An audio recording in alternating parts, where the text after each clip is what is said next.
Some grudges burn hotter than the hearts of dying stas. Some hatreds persist across millennia, growing stronger with each passing century until they become forces of nature themselves. In the closing years of the 41st millennium, one such hatred finally reached its terrible culmination on the ice world of Fenris, when Magnus the Red, Daemon Primarch of the Thousand Suns, returned to claim vengeance against the space wolves who had destroyed everything he once held dear. This is the story of the Siege of Fenris, a conflict that would shake the foundations of the Imperium and leave scars that would never fully heal. But to understand why this battle mattered, why it carried such weight beyond simple military strategy, we need to go back to where it all began, over 10,000 years earlier. The roots of this conflict stretch back to the Horus Heresy itself, to a single catastrophic day when brother turned against brother in the most literal sense possible. Magnus the Red, Primarch of the Thousand Suns, had committed what he believed to be an act of desperate loyalty. When he discovered through his psychic powers that Horus Lupercal was planning to betray the Emperor, Magnus did the one thing he thought might save everything. He used forbidden sorcery to breach the psychic wards of the Imperial Palace itself, hoping to warn his father of the coming treachery. The Emperor did not see it as an act of loyalty. Magnus's psychic intrusion had shattered the carefully constructed webway project that the Emperor had been building for decades, a project meant to free humanity from dependence on warp travel forever.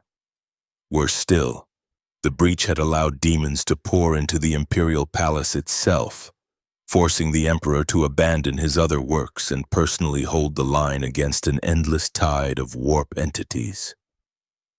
The cost was incalculable and someone had to pay for it. That someone was Magnus. The Emperor dispatched Leman Russ and his Space Wolves Legion to Prospero with orders to arrest Magnus and bring him back to Terra to face judgment. But those orders never reached Russ in their original form. Horus, already deep in his betrayal, intercepted the command and twisted it. Where the Emperor had ordered arrest, Horus convinced Russ that only complete annihilation would suffice. The Wolf King, who had never trusted Magnus's sorcery and viewed psychic powers with deep suspicion, accepted this change all too willingly. What followed was nothing short of apocalyptic. The Space Wolves, accompanied by the Emperor's custodian guard and the Sisters of Silence, fell upon Prospero like wolves upon sheep. They came with fury in their hearts and righteousness on their lips, convinced they were purging corruption from the Imperium.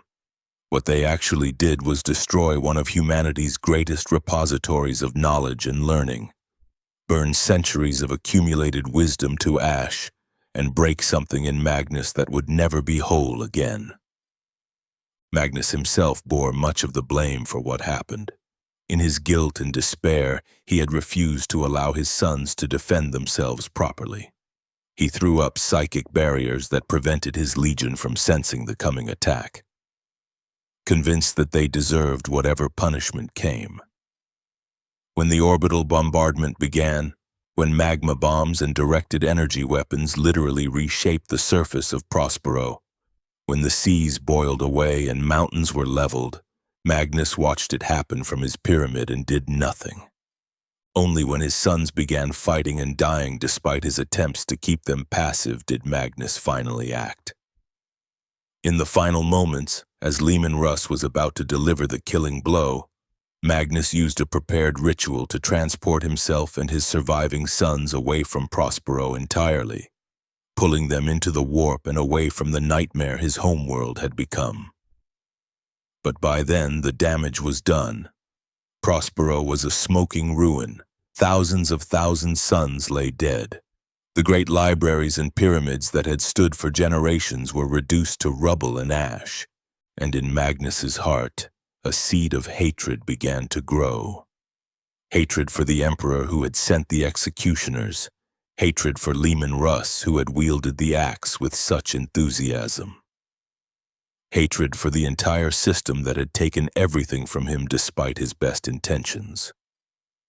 That hatred would fester for 10,000 years, growing stronger with each passing century, until it became something far more dangerous than simple anger.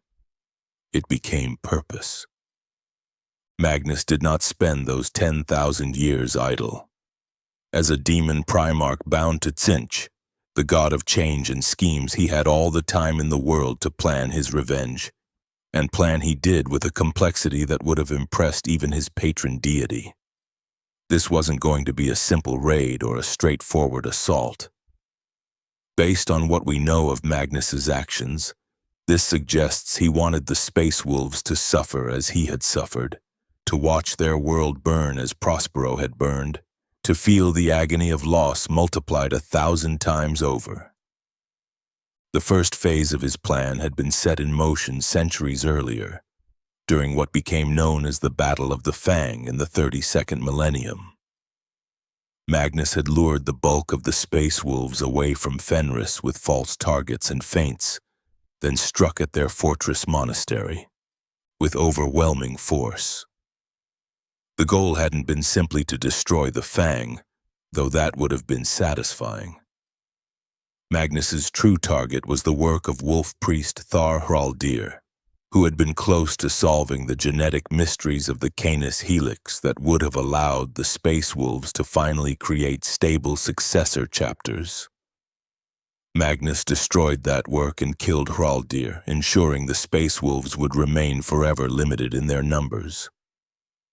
The genetic curse of the Wolfen had always been present in the Space Wolves, dormant in their gene seed. By the closing years of the 41st millennium, the Wolfen had become impossible to hide, and their reappearance would provide Magnus with the perfect tool to turn the Imperium itself against the Space Wolves. Whether Magnus directly caused the Wolfen's return or simply took advantage of their natural emergence remains a matter of some speculation among Imperial scholars, but the timing was certainly convenient for his purposes. Enter the Changeling, Tzeentch's greatest trickster demon. This shape-shifting horror of the warp had the ability to assume any form, and Magnus unleashed it upon the Imperium with a specific purpose: to convince the Dark Angels that the Space Wolves had fallen to corruption and needed to be purged. The Changeling worked its deception brilliantly, appearing first as a Dark Angel scout with horrific visions of Space Wolves massacring their comrades, then later as Samiel, the Grand Master of the Raven Wing, feeding false intelligence to Supreme Grand Master Azrael that painted the Space Wolves as mutated traitors. The deception worked beyond even Magnus's hopes. Azrael, a pragmatic and cautious leader who should have known better, assembled a massive crusade fleet to assault the Fenris system. The rock itself, the Dark Angel's fortress monastery, led the way, accompanied by forces from over a dozen other Space Marine chapters, Imperial Guard regiments, Titan legions, and Knight households. The assembled might represented one of the largest Imperial military concentrations in recent memory, and all of it was aimed at the Space Wolves' home system. But the Dark Angels weren't the only threats converging on Fenris. The appearance of the Wolfen had triggered demonic incursions throughout the Fenris system. Worlds that had stood loyal for 10,000 years suddenly found themselves assailed by warp rifts and demonic hordes. The Space Wolves, already spread thin dealing with the mutations in their own ranks and the mysterious return of their lost 13th Company, found themselves fighting on multiple fronts simultaneously. It was exactly the situation Magnus had been orchestrating for centuries. The Space Wolves were exhausted, divided, and facing potential annihilation from their own supposed allies. And that was when the Crimson King made his move. The attack began with coordinated strikes across every world in the Fenris system simultaneously. On Frostheim, the Alpha Legion emerged from concealment they had maintained for years, led by the Chaos Lord Vicus Scale. Their attack on Morkai's keep was devastating, utilizing the fortress's own defense systems against the Space Wolves after years of careful infiltration and preparation. On Midgardia, a death world populated by fierce tribal warriors, a plague created by Mortarion himself began spreading through the population, transforming the entire planet into a greenhouse of Nurgle-spawned disease. And on Fenris itself, something far more terrible appeared in the skies. They came without warning, materializing from the warp with the suddenness of nightmare. 9 silver towers, massive floating fortresses that had once been the pyramids and spires of Prospero itself, descended upon Fenris. These weren't simple vehicles or spacecraft. They were architectural impossibilities, structures that shouldn't have been able to exist in real space, held aloft by sorcery and the raw power of the warp. Each tower bristled with weapons that fired not merely projectiles but concentrated blasts of change itself, bolts of pure mutation that could transform flesh to crystal or turn adamantium to dust. The silver towers avoided the Fang's defensive guns through simple expedients. They materialized directly above the planet's surface, bypassing the orbital defenses entirely. From their depths poured forth an invasion force that represented everything the Space Wolves had fought against for 10,000 years. Rubric Marines, the soulless, dust-filled armor of Thousand Suns, who had been transformed by Ahriman's infamous spell, marched in perfect unison. Scarab occult terminators, their ornate armor covered in protective runes and sigils, advanced with implacable purpose. Zangors, the mutated beastmen devoted to Tzeentch, screeched and howled as they charged, and everywhere demons of every description spilled from tears in reality, horrors and flamers and screamers that defied sane description. The defenders of Fenris were already exhausted.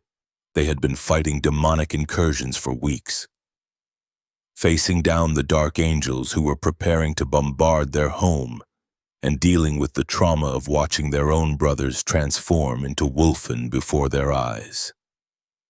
Harald Deathwolf, one of the most renowned wolf lords, rallied what forces he could and launched a desperate counterattack. They managed to destroy 1 silver tower at Irokya Glacier, combining their strength with unexpected allies. Elements of the Iron Hands, Ultramarines and Shadow Haunters who had come to Fenris as part of the Dark Angels' crusade suddenly found themselves fighting alongside the very Space Wolves they had been sent to judge. But destroying 1 silver tower meant little when 8 others remained, and each was a focal point for sorcerous rituals that would make the planet itself scream. The Thousand Suns weren't just invading Fenris. They were systematically dismantling it, tearing apart the very foundations of reality that allowed the planet to exist in stable form. The methods they used were as elegant as they were horrifying, combining millennia of arcane knowledge with a deep understanding of how psychic energy flowed through planetary bodies. On the 3rd day of the invasion, as Fenris burned and the defenders' lines grew thinner by the hour, the Thousand Sun sorcerers who staffed each silver tower began their grand working. For 9 hours, 9 minutes, and 9 seconds, they conducted identical rituals in each tower simultaneously. Overcaptured space wolves who screamed their defiance even as their lives were sacrificed, the sorcerers chanted words in languages that predated human speech. The rituals were synchronized with such precision that they created harmonic resonances in the warp, amplifying their power exponentially. The rituals completed as one, and reality itself tore open. Magnus the Red, Daemon Primarch of the Thousand Suns, manifested upon Fenris in his full terrible glory. When Magnus appeared, Fenris itself convulsed in response to his presence. This wasn't metaphorical or symbolic. The planet genuinely reacted to the Daemon Primarch's manifestation, its geology and weather systems responding to psychic pressures that shouldn't have been possible. Volcanoes that had been dormant for millennia suddenly erupted, spewing magma and ash into the sky. Glaciers that had stood since before humans first set foot on the planet began to shift and crack, calving icebergs the size of city blocks into boiling seas.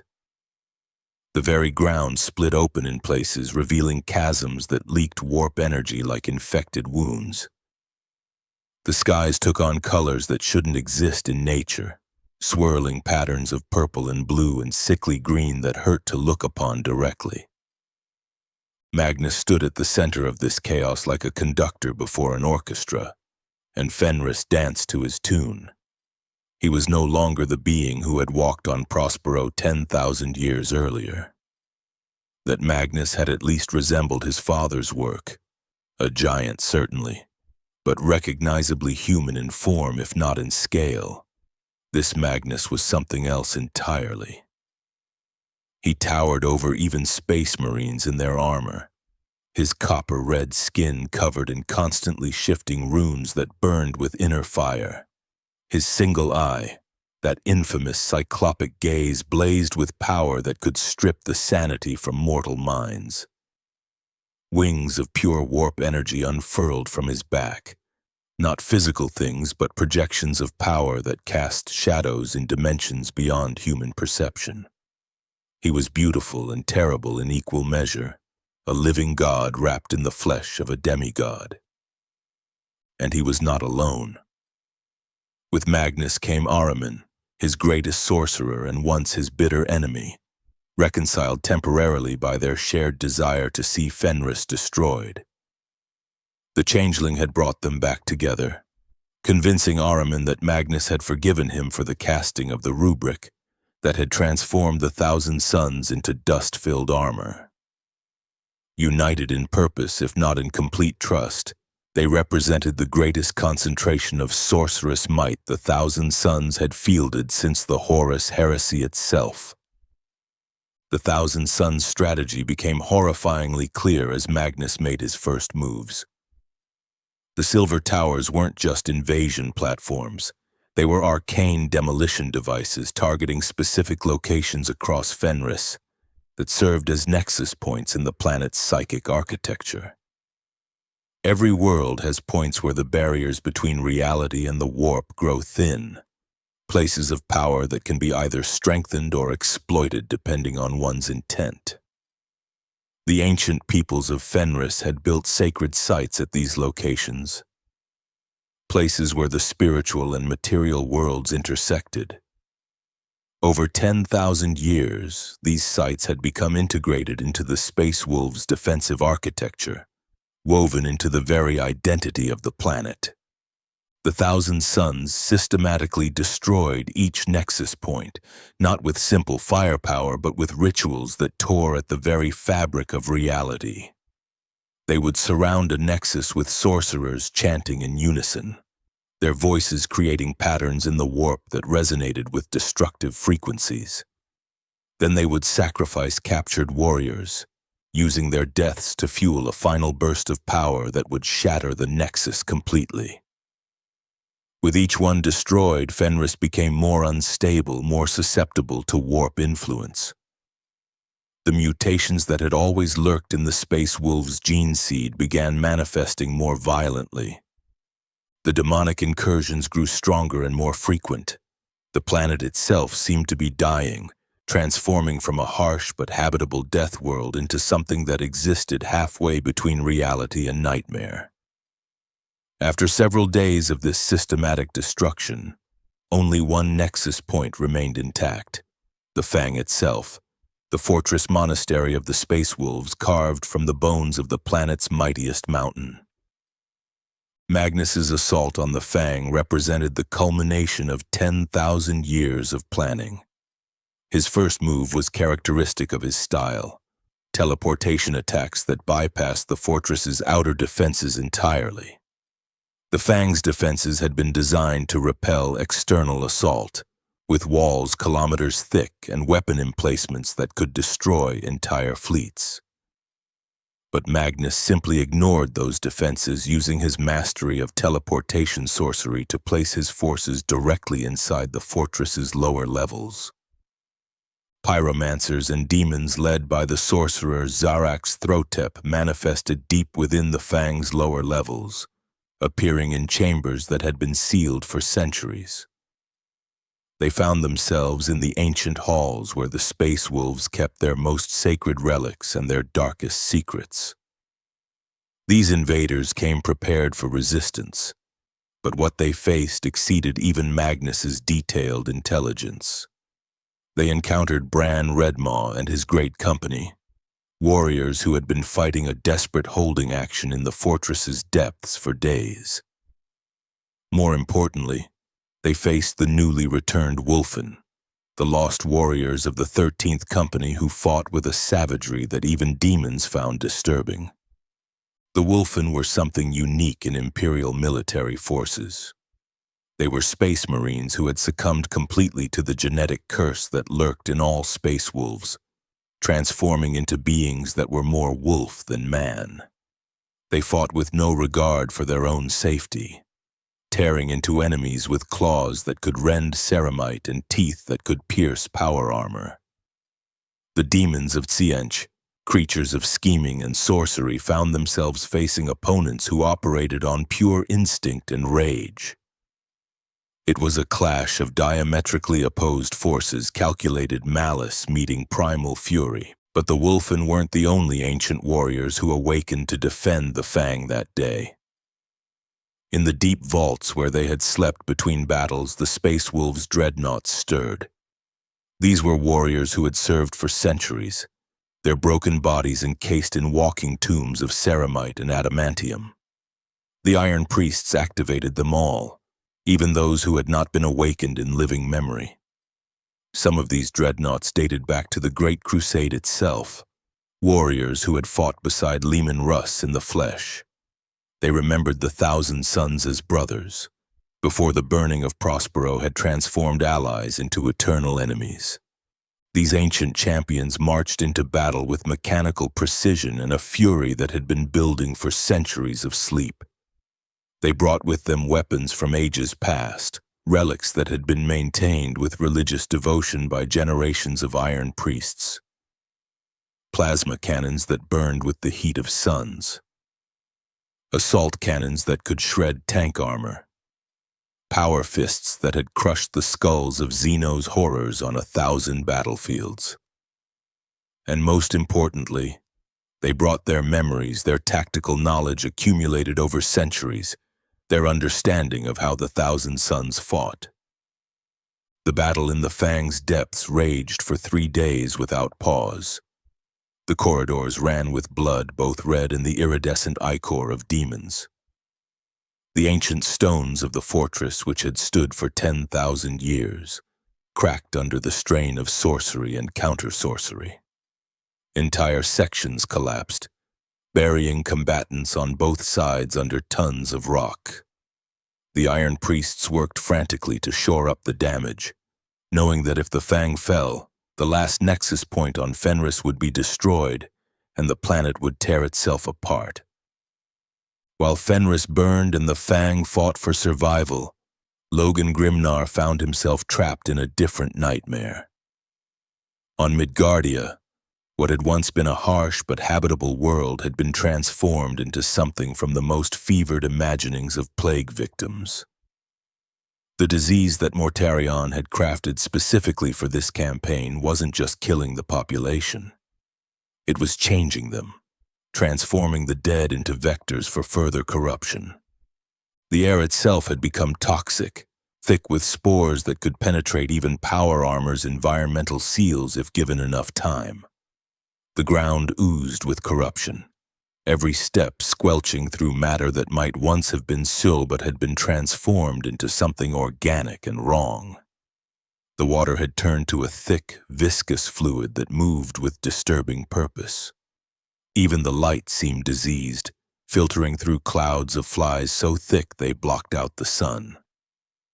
Logan Grimnar fought his way through this nightmare with the kind of stubborn ferocity that had kept him alive for over 700 years. He led his wolf guard in a desperate fighting retreat, trying to reach the extraction point before Midgardia's transformation became complete. They killed champions of Nurgle who laughed as they died, their corpulent bodies bursting to release clouds of plague flies. They hacked through plague-ridden zombies that had once been Midgardia's proud tribal warriors. They endured the constant psychic pressure of Mortarian's presence, even though the Daemon Primarch of the Death Guard didn't manifest physically on the world. It was Egil Iron Wolf who finally reached Grimnar's position. The Wolf Lord had fought his own campaign to secure the teleportation coordinates, battling through Thousand Sons and Death Guard alike. Using the teleportation capabilities of his strike cruiser, the Allfather's Honor, Iron Wolf managed to extract Grimnar and his Wolf Guard mere moments before Magnus unleashed the final phase of his plan for Midgardia. What Magnus did to Midgardia would echo across the Fenris system, as a warning of what he intended for every world the Space Wolves called home. From orbit, Logan Grimnar and Egil Iron Wolf watched as Magnus performed a ritual of staggering power. He used the entire planet as a sacrifice, channeling the death of millions of tribal warriors, the corruption of an entire ecosystem, the suffering of countless souls into a single working of unprecedented scale. The planet of the sorcerers, the Thousand Sons demon world stronghold that had existed within the Eye of Terror for 10 millennia, began to move. It tore itself free from the warp storm that had been its home and began traveling through the immaterium toward real space. Magnus was bringing his new homeworld to the location of his old one, establishing the planet of the sorcerers in orbit above the ruins of Prospero. This wasn't simply a symbolic gesture, though the symbolism was certainly important to Magnus. The planet of the sorcerers appearing above Prospero created a massive warp rift, a bleeding wound in reality that would spew forth demons and warp phenomena for years to come. Ships traveling through the region would find their warp drives malfunctioning, their navigators driven mad by the conflicting psychic currents. Entire fleets could be pulled into the rift and lost forever in the warp. It was Magnus's way of reclaiming what had been taken from him, while simultaneously ensuring that the region of space would never know peace again. The death of Midgardia and the creation of this warp scar represented a victory that transcended the immediate tactical situation. Even if the Thousand Sons were eventually driven from Fenris, even if Magnus himself was banished, this wound would remain as a permanent reminder of his power and his fury.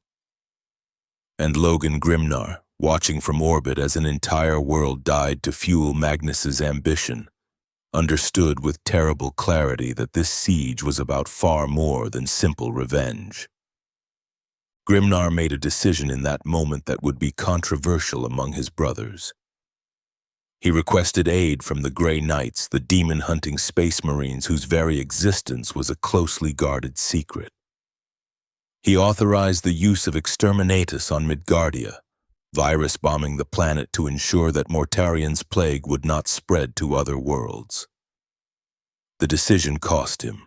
Every tribal warrior on Midgardia was a potential Space Wolf recruit, and now they were all dead. But the alternative was allowing a plague-corrupted world to serve as a permanent staging ground for chaos forces in the heart of the Fenris system. With Midgardia sacrificed and the warp rift established, Magnus turned his full attention to Fenris itself. He descended personally to the plains of Asahheim, the frozen wasteland that surrounded the Fang. His arrival was preceded by such terrible psychic power that the very air seemed to scream. Grey Knights, Dread Knights, some of the most powerful demon-fighting vehicles in the Imperium's arsenal, moved to intercept him. These were piloted combat suits that combined the firepower of a small tank with psychic wards powerful enough to harm greater demons. Magnus destroyed 5 of them in moments. He didn't blast them with sorcery or overwhelm them with raw power. He simply looked at them, and they came apart. The pilots screamed as Magnus unraveled the very essence of their being, peeling away their souls layer by layer until nothing remained but empty armor falling from the sky.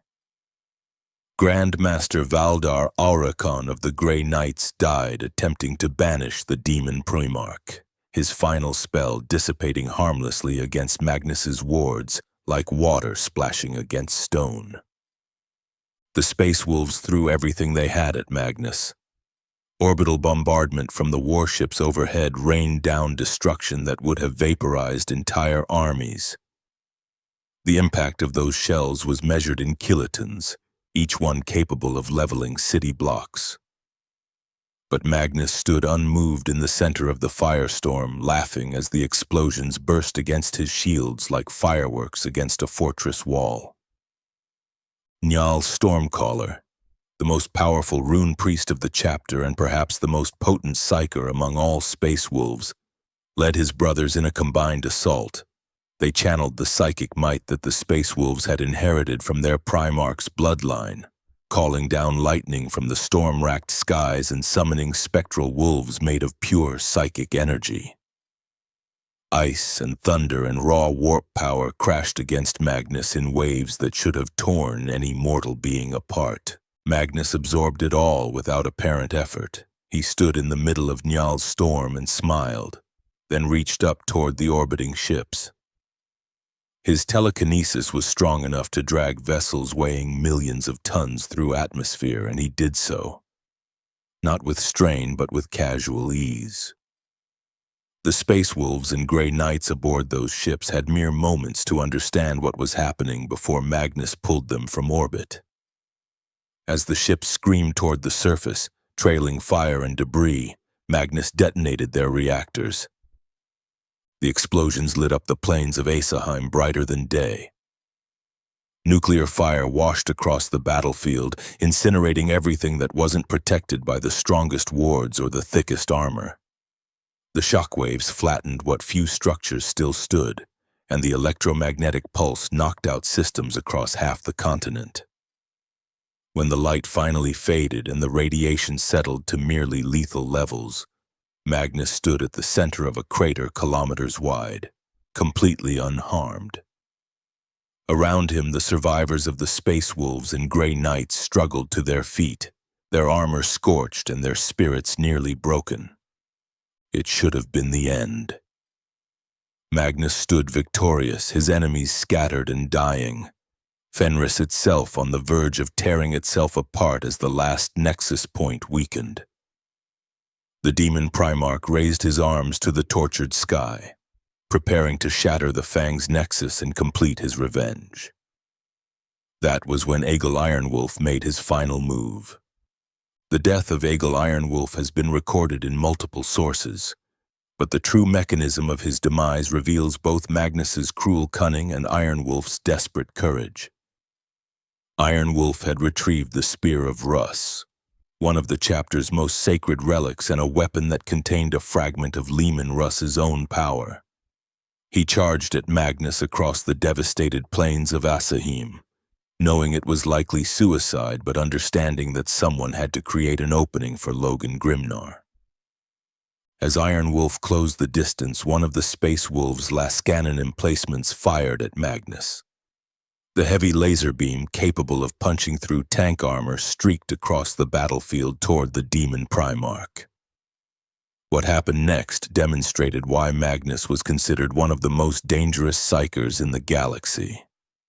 With casual precision, Magnus froze the Lascanon beam in mid-flight using telekinesis so precise it could manipulate individual photons. The beam hung in the air like a bar of solid light, trapped between moment and moment by Magnus's will.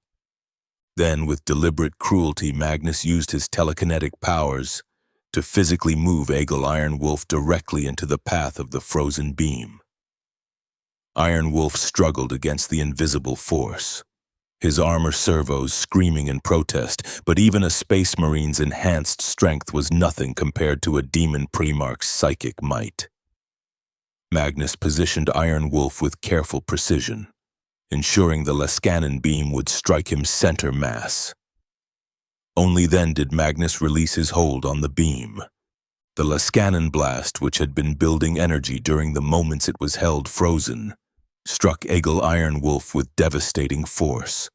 The superheated laser burned through his power armor as if it were parchment, vaporizing flesh and bone. Iron Wolf died instantly, his body destroyed so completely that there wasn't enough left to recover his gene seed. But in dying, Iron Wolf achieved his goal. As Magnus had focused his attention and his powers on the cruel execution, he had lowered his guard for a fraction of a second. It was enough. The spear of Russ, thrown with Iron Wolf's last strength before the beam struck him, flew true. Logan Grimnar, who had been waiting for exactly this moment, caught the spear mid-flight. Without breaking stride, without hesitation, Grimnar drove the axe Morkai into Magnus's chest. The axe Morkai was no ordinary weapon. Logan had taken it from a Chaos champion years earlier during the campaigns on Armageddon. A power axe originally forged by Khorne himself, the blood god who hated sorcery above all else. The axe had been purified, sanctified, and reforged in the image of Morkai, the wolf guardian at the gates of death in Fenrisian legend. It carried blessings from the Space Wolves' iron priests and had been bathed in the blood of 1,000 enemies.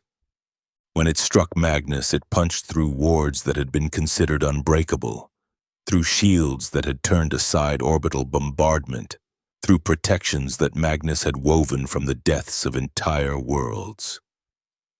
The axe bit deep into the Daemon Primarch's flesh, and for the first time in the battle, Magnus felt pain.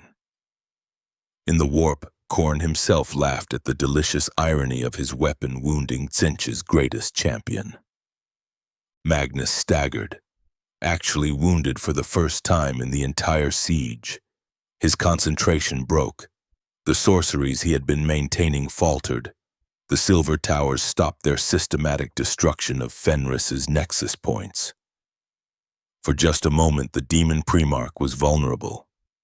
That moment was all the Grey Knights' purifiers needed. They had been waiting, chanting their banishment rituals, building power for the perfect opportunity.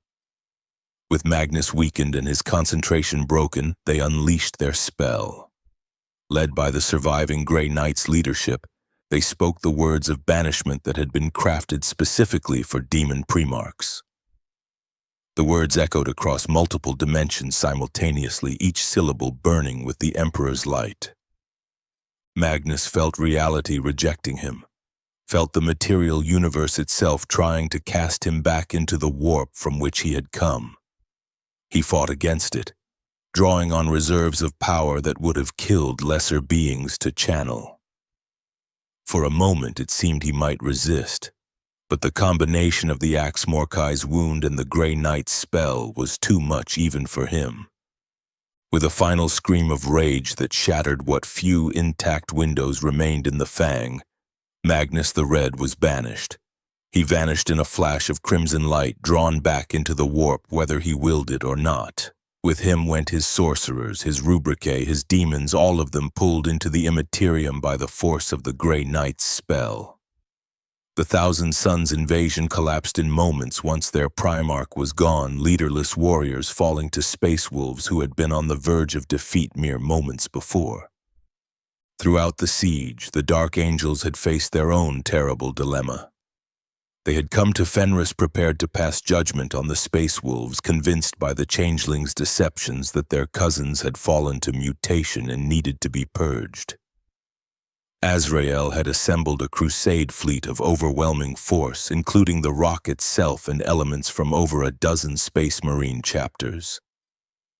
The sight of so many loyal Astartes preparing to destroy each other should have been impossible, but the Changeling's deceptions had been that thorough. But as the Thousand Suns assault unfolded, as Magnus himself manifested and began tearing Fenris apart, cracks began to appear in the Changeling's carefully constructed web of lies. The demon had been subtle, never pushing too hard, always maintaining plausible deniability. But the sheer scale of Magnus's attack made it impossible to maintain the fiction that the Space Wolves were the real threat. It was Grey Knight's Captain Stern and Space Wolves Wolf Lord Ragnar Blackmane who finally exposed the deception.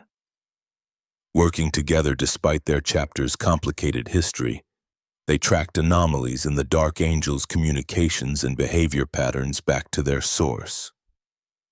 The Changeling had been hiding aboard the rock itself, disguised as a mid-ranking officer on the bridge crew.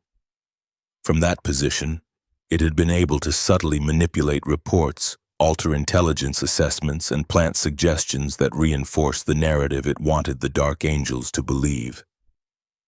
When its true nature was revealed, all the carefully constructed lies came crashing down. The thing that had been pretending to be a loyal officer transformed, cycling through a dozen different forms as it tried to escape. It became Azrael, then Samiel, then shapes that shouldn't have been possible for flesh to assume.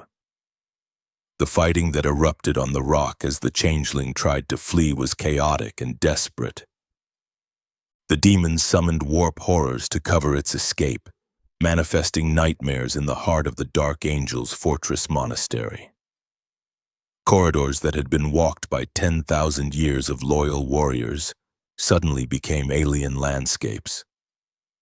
The walls ran with blood. The ceiling became a portal showing views of impossible dimensions. Azrael, Belial, Asmodai, and other Dark Angels heroes hunted the Changeling through their own home, now transformed into hostile territory. The Changeling tried one final ploy. It attempted to reach the inner chambers where the Dark Angels kept their most terrible secrets, the records of the fallen and the truth about what had happened to Caliban 10,000 years ago. It hoped to use knowledge of these secrets as leverage, threatening to broadcast them across the entire Crusade fleet if the Dark Angels didn't allow it to escape. But the inner circle of the Dark Angels would rather see their fortress monastery destroyed than allow such knowledge to spread. The Changeling was eventually cornered in the Rock's chapel, surrounded by Dark Angels veterans who had spent their entire lives guarding their chapter's secrets. It fought with the desperation of a thing that knew its deception had failed and its life was forfeit. But in the end, even a demon as powerful as the Changeling couldn't stand against an entire chapter of Space Marines who knew they had been manipulated. It was banished, torn apart by blessed weapons and sanctified ammunition, its essence scattered across dimensions where it would take centuries to reform. The aftermath of the Changeling's exposure was almost as chaotic as its presence had been. Azrael suddenly understood how thoroughly he had been manipulated, how close he had come to destroying a loyal chapter based on the word of a demon. The realization hit him like a physical blow. He had assembled the largest interchapter military operation in decades, had been preparing to bombard Fenris from orbit, had been ready to declare the Space Wolves heretics and traitors.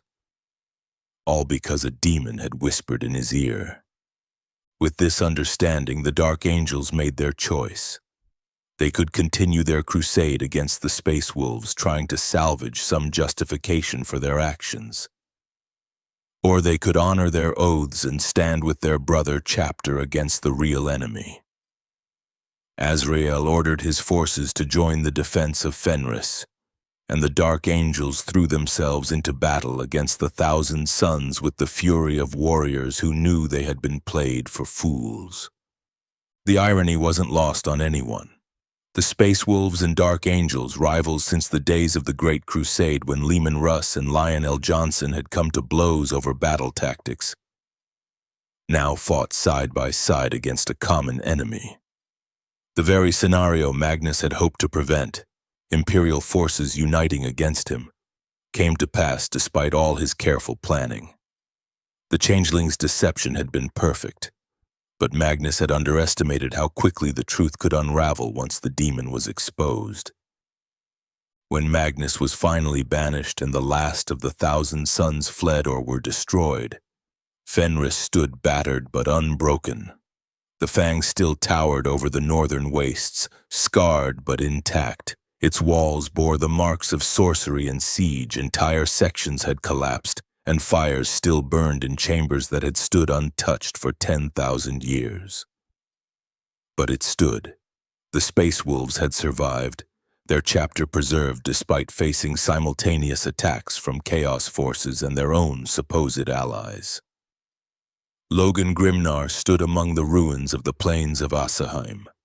Leaning on the axe Morkai, his armor cracked and his body broken, but his spirit undefeated. But the cost had been staggering, almost unbearable. Egil Iron Wolf was dead, killed by Magnus's cruel manipulation of the Space Wolves' own weapons. His death had been necessary, his sacrifice creating the opening that allowed Grimnar to wound Magnus. But that didn't make it any easier to accept. An entire great company had been effectively destroyed fighting in the depths of the Fang, their names now inscribed in the halls of heroes alongside the chapter's other honored dead. Midgardia was gone, sacrificed to fuel Magnus's sorcery and then cleansed by exterminatus to prevent the spread of Mortarian's plague. The population of that world, fierce tribal warriors who had supplied the Space Wolves with recruits for generations, had been wiped out completely. The population of Fenris itself had been exposed to demons on a scale that required inquisitorial intervention. As had happened after the First War for Armageddon, when Logan Grimnar had fought alongside the Grey Knights against the Daemon Primarch Angron. This meant purges. The Grey Knights and Inquisition, following protocols established millennia earlier, executed Fenrisian tribal warriors who had witnessed demon primarchs and warp horrors. The logic was cold and brutal.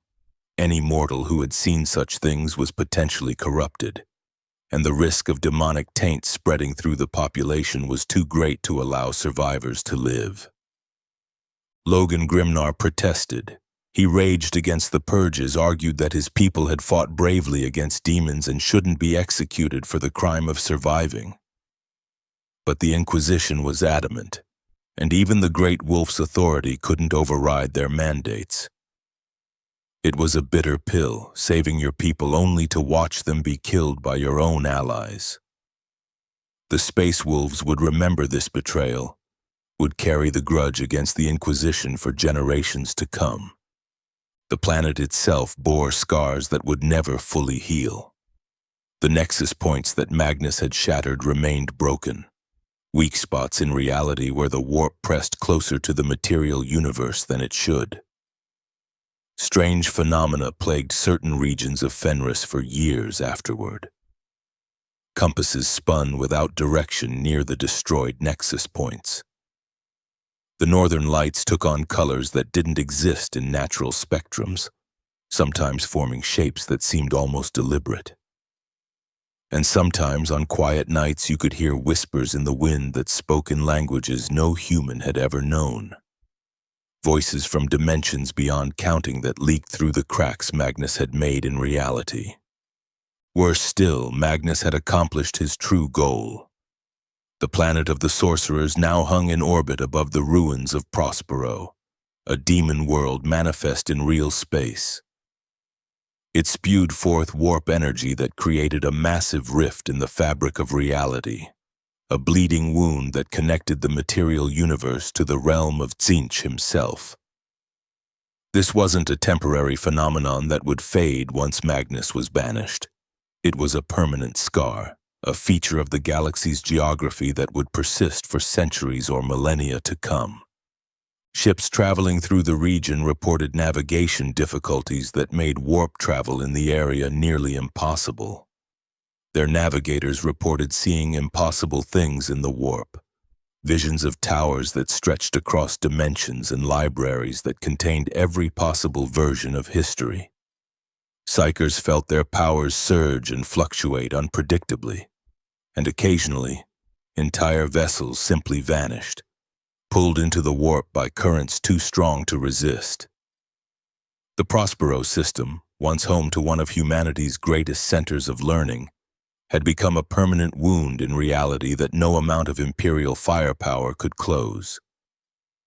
The Space Wolves had won the battle but lost something precious in the process. They had been forced to prove their loyalty through blood and suffering, had watched their world burn and their people die, all because of schemes set in motion centuries before any of them were born. The chapter that emerged from the Siege of Fenris was harder, more suspicious, more aware of how easily the Imperium could turn against those it claimed to protect. They had learned that even other Space Marine chapters could be manipulated into attacking them, that the systems meant to protect the Imperium could just as easily destroy it. Magnus's banishment wasn't permanent, of course. Daemon Primarchs can't truly die in the traditional sense. They can be defeated, banished, even humiliated, but they always return eventually, pulled back into the material universe by the will of their patron gods, or by the dark rituals of their followers. Magnus would return as he always did, and the hatred between the Thousand Suns and the Space Wolves would continue to burn as brightly as it had for 10,000 years. The Siege of Fenris represented something unique in their long rivalry. It was the closest Magnus had ever come to truly destroying the Space Wolves as a chapter. He had orchestrated a scenario where they faced annihilation from multiple directions simultaneously, where their own allies were prepared to glass their homeworld from orbit. He had manifested in his full power and torn their planet apart with casual ease. And yet somehow, through a combination of desperate courage, unlikely alliances, and one Wolf Lord's willingness to sacrifice everything for a single opening, the Space Wolves had survived. The siege also revealed something about Magnus himself that many had forgotten during his millennia as a Daemon Primarch. Beneath the inhuman power and the madness of demonic transformation, Magnus the Red was still, in some ways, the same being who had walked on Prospero before its burning. He was still capable of meticulous planning and patience. He was still driven by emotions that, while warped and magnified to monstrous proportions, were recognizably human in origin. He felt hatred, yes, but the evidence of his actions suggests he also felt something that might have been grief for all that had been lost. His vengeance wasn't the mindless fury of a bloodthirsty demon, but the calculated malice of someone who remembered every slight, every loss, every moment of suffering inflicted upon him and his sons. That made him more dangerous, not less. A demon driven by mindless rage can be predicted, can be manipulated, can be defeated through superior tactics and strategy. But Magnus fought with intelligence backing his terrible power, with plans within plans, with goals that extended beyond simple destruction.